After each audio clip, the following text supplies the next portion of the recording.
సూచనలు ప్రభుత్వానికి చేస్తున్నాడు, ఎవరెవరిని గౌరవించాలని ఒక ప్లాన్ ఆఫ్ యాక్షన్ ఉంటుంది కదా, ఎలా ముందుకు పోతున్నారు? ఇప్పుడు 10 ఏళ్ళు ఎన్నడూ కూడా మమ్మల్ని దరికి కూడా రానియలేదు.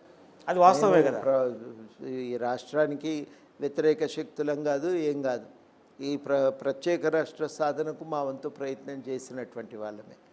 కానీ ప్రభుత్వం నన్నే కాదు, ఏ ఉద్యమకారుణ్ణి అడిగి పిలిచింది లేదు. ఆడ కోరుకున్నదేమో దాంట్లో వెళ్ళి ఒక భాగస్వామ్యం కోరుకున్నారు తప్ప ప్రజలు కూడా అంతకుమించి ఏం కోరుకోలేదు. ఎవరో ఉద్యమంతో సంబంధం లేని వాళ్ళందరూ పోయినరు తప్ప ఉత్సవాల్లోకి మేము పోలేకపోయినాం. ఏదన్నా జరిగితే మాకు మేముగా విడిగా చేసుకున్న కార్యక్రమాలే తప్ప ఒక ఉమ్మడి ఉత్సవంగా దాన్ని ఎప్పుడూ జరపలేదు. మొట్టమొదటిసారి మేము ప్రభుత్వాన్ని ఏం కోరినామంటే ఇది ఘనంగా జరగాలి, దశాబ్ది కాలం అయింది. 2, తెలంగాణ ప్రజలు కోరుకున్న విధంగా ఒక నిరంకుశ పాలన అంతమైంది. ఒక ప్రజాస్వామిక తెలంగాణ నిర్మాణం కోసం ఒక ప్రయత్నం ప్రారంభమైంది. కాబట్టి రాష్ట్ర సాధనలో జరిగిన ఈ కీలక ఉద్యమాన్ని ఈ సందర్భంగా ఘనంగా జరగాల్సిన అవసరం ఉంది. అందులో ఉద్యమకారులకు భాగస్వామ్యం ఉండాలని మేము కోరుకున్నాం. స్థూలంగా ఇది మాకున్నటువంటి ఆలోచన, ఆశ.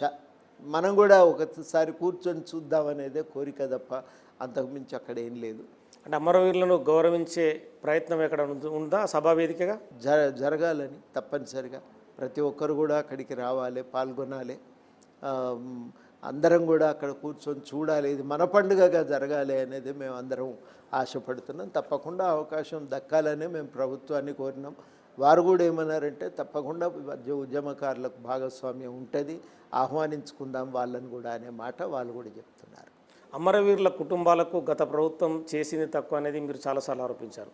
ఈ కాంగ్రెస్ ప్రభుత్వంలో అయినా వాళ్ళను గమనించి వాళ్ళ ఇళ్లకు వెళ్ళి వాళ్లకు తగినంత ఏదో రూపకంగా సహాయం కావచ్చు, ఉద్యోగాలు కావచ్చు, ఇంకో రకం కావచ్చు, అటువంటి ప్లాన్ ఆఫ్ యాక్షన్ అంటే కోదండరాం సార్ నుంచి ఏమన్నా ప్రభుత్వానికి అందుతుందా? ఇప్పుడు గత ప్రభుత్వం జీవో 80లో చెప్పినవి ఉన్నాయి కదా.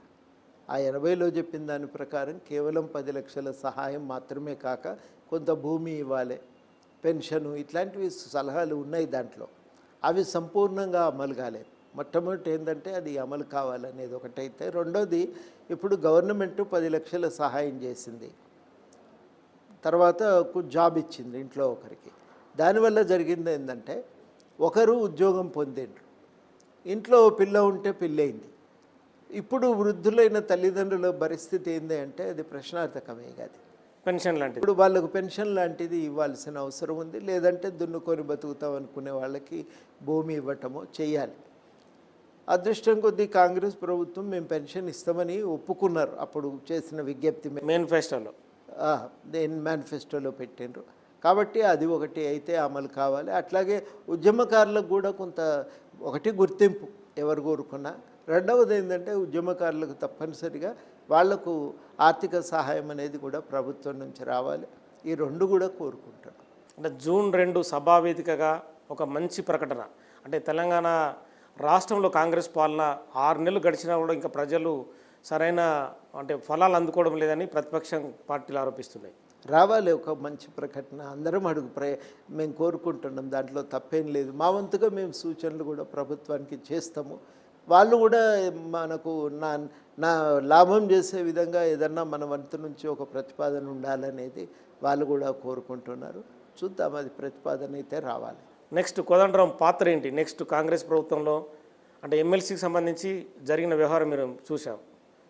అంటే నెక్స్ట్ ఏం పాత్ర పోషించబోతున్నారు? ఒకటి మేము భాగస్వామ్యం కోరుకుంటున్నాం, ప్రభుత్వానికి తెలుసు. ఇక అది వారి నిర్ణయం తీసుకోవాల్సిన అవసరం ఉంది.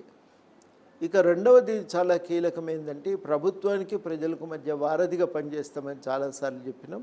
ఆ ప్రయత్నం చాలా సీరియస్గానే కొనసాగిస్తాం. మీ అబ్జర్వేషన్లో గత 6 నెలల కాలంలో ప్రభుత్వ పనితీరు ఎలా ఉంది? బాగానే